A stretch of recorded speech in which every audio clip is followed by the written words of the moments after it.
Soon. The True Story of Akyu. Chapter 2. A brief account of Akyu's victories. In addition to the uncertainty regarding Akyu's surname, personal name, and place of origin, there is even some uncertainty regarding his background. This is because the people of Weichuang only made use of his services or treated him as a laughingstock, without ever paying the slightest attention to his background. Akyu himself remained silent on this subject, except that when quarreling with someone, he might glance at him and say, "We used to be much better off than you. Who do you think you are anyway?" Akyu had no family but lived in the tutelary god's temple at Weichuang. He had no regular work either, simply doing odd jobs for others. Were there wheat to be cut, he would cut it.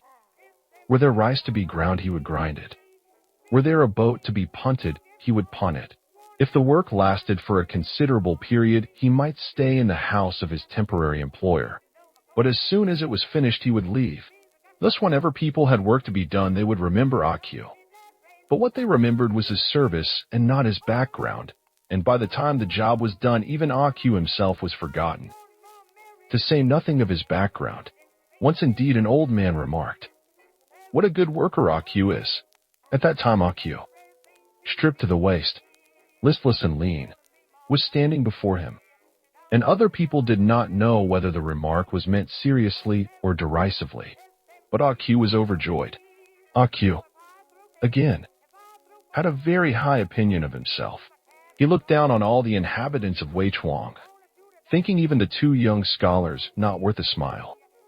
Though most young scholars were likely to pass the official examinations, Mr. Chow and Mr. Chien were held in great respect by the villagers, for in addition to being rich, they were both the fathers of young scholars. Akyu alone showed them no exceptional deference, thinking to himself, "My sons may be much greater."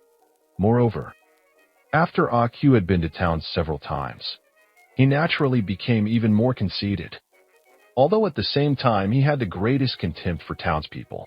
For instance, a bench made of a wooden plank 3 feet by 3 inches the Weichuang villagers called long bench. Akyu called it a long bench too, but the townspeople called it a straight bench. And he thought, "This is wrong. How ridiculous." Again, when they fried large-headed fish in oil, the Weichuang villagers all added shallot leaves sliced half an inch long, whereas the townspeople added finely shredded shallots. And he thought, "This is wrong too. How ridiculous." But the Weichuang villagers were really ignorant rustics who had never seen fish fried in town. Akyu, who used to be much better off, who was a man of the world and a good worker, would have been almost the perfect man had it not been for a few unfortunate physical blemishes.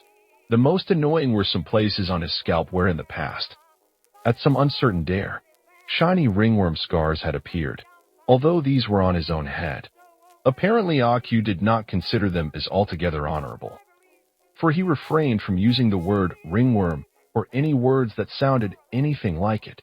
Later he improved on this, making bright and light forbidden words, while later still even lamp and candle were taboo. Whenever this taboo was disregarded, whether intentionally or not, Akyu would fly into a rage, his ringworm scars turning scarlet. He would look over the offender, and if it were someone weak in repartee, he would curse him, while if it were a poor fighter, he would hit him. Yet, curiously enough, it was usually Akyu who was worsted in these encounters, until finally he adopted new tactics, contenting himself in general with a furious glare. It so happened that after Akyu had taken to using this furious glare, the idlers in Weichuang grew even more fond of making jokes at his expense. As soon as they saw him, they would pretend to give a start. "Look, it's lighting up." Akyu would rise to the bait as usual and glare furiously. "So there is a paraffin lamp here," they would continue, not in the least intimidated. Akyu could do nothing but rack his brains for some retort. "You don't even deserve." At this juncture, it seemed as if the scars on his scalp were noble and honorable, not just ordinary ringworm scars. However, as we said above, Akyu was a man of the world. He knew at once that he had neatly broken the taboo and refrained from saying any more. If the idlers were still not satisfied, but continued to bait him, they would in the end come to blows. Then only after Akyu had, to all appearances, been defeated, had his brownish pigtail pulled and his head bumped against the wall 4 or 5 times, would the idlers walk away, satisfied at having won? Akyu would stand there for a second, thinking to himself, "It is as if I were beaten by my son.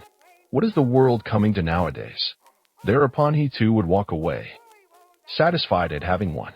Whatever Akyu thought he was sure to tell people later. Thus almost all who made fun of Akyu knew that he had this means of winning a psychological victory. So after this, anyone who pulled or twisted his brown pigtail would forestall him by saying, "Akyu, this is not a son beating his father.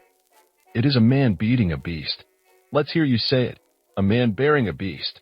Then Akyu, clutching at the root of his pigtail, his head on one side, would say, "Beating an insect? How about that? I'm an insect. Now will you let me go?" But although he was an insect, the idlers would not let him go until they had knocked his head 5 or 6 times against something nearby, according to their custom, after which they would walk away satisfied that they had won, confident that this time Akyu was done for. In less than 10 seconds, Akyu would walk away also satisfied that he had won, thinking that he was the foremost self-belittler, and that after subtracting self-belittler, what remained was foremost. Was not the highest successful candidate in the official examination also the foremost? And who do you think you're anyway? After employing such cunning devices to get even with his enemies, Akyu would make his way cheerfully to the wine shop to drink a few bowls of wine, joke with the others again, quarrel with them again, come off victorious again, and return cheerfully to the tutelary god's temple, there to fall asleep as soon as his head touched the pillow. If he had money, he would gamble. A group of men would squat on the ground, Akyu sandwiched in their midst, his face streaming with perspiration, and his voice would shout the loudest, for 100 on the green dragon. "Hey, open there," the stakeholder, his face streaming with perspiration too, would open the box and chant, "Heavenly Gate, nothing for the corner, no stakes on the popularity passage. Pass over Akyu's coppers. The passage 100, 150. To the tune of this chanting, Akyu's money would gradually vanish into the pockets of other perspiring people. Finally, he would be forced to squeeze his way out of the crowd and watch from the back, taking a vicarious interest in the game until it broke up, when he would return reluctantly to the tutelary god's temple. The next day, he would go to work with swollen eyes. However, the truth of the proverb, "misfortune may be a blessing in disguise," was shown when Akyu was unfortunate enough to win and almost suffered defeat in the end. This was the evening of the Festival of the Gods in Weichuang.